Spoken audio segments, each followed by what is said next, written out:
केंद्रीय संस्कृति एवं पर्यटन मंत्री गजेंद्र सिंह शेखावत बाड़मेर और जैसलमेर के पाकिस्तान से सटी सीमावर्ती क्षेत्र में तनाव बढ़ने के बाद में जोधपुर पहुंचे। मीडिया से बात में शेखावत ने कहा कि पहलगाम में जिस तरह की पाकिस्तान ने कायराना हरकत की थी, प्रधानमंत्री नरेंद्र मोदी ने इस घटना की निंदा करते हुए कहा कि यह भारत की अस्मिता पर हमला है।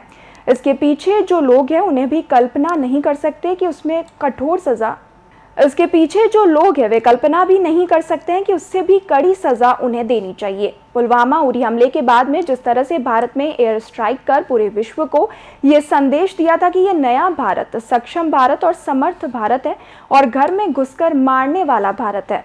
भारत के बीच चलने वाली किसी भी गतिविधि को, चाहे वो भारत के अंदर हो या किसी और जगह हो, वो बर्दाश्त नहीं करेगा। इस बार भारत में ऐसे सारे हाइड आउट जो पाकिस्तान के द्वारा पोषित किया जाता है, जहां भारत के विरुद्ध इस तरह के षड्यंत्र किए जाते हैं और उनको ट्रेनिंग दी जाती है, उनके खिलाफ कार्रवाई की गई है।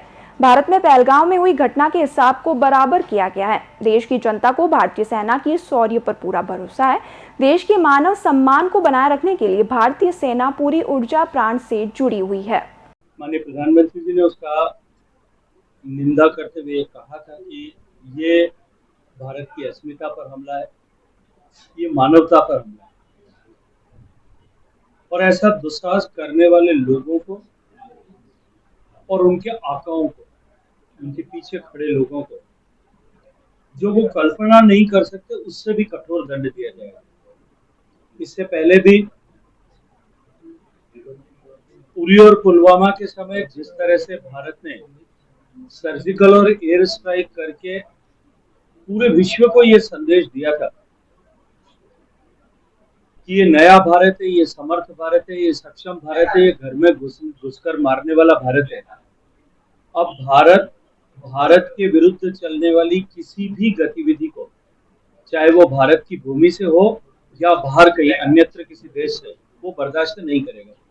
मैं सिर्फ इस समय पर इतना कहना चाहता हूँ कि देश की जनता को देश की शौर्यवान सेना पर और देश के नेतृत्व पर भरोसा है और निश्चित रूप से देश के हित, देश के मान, देश के सम्मान को बनाए रखने के लिए देश का नेतृत्व और देश की सेनाएं पूरे ऊर्जा, प्राण और प्रण से जुटी हुई।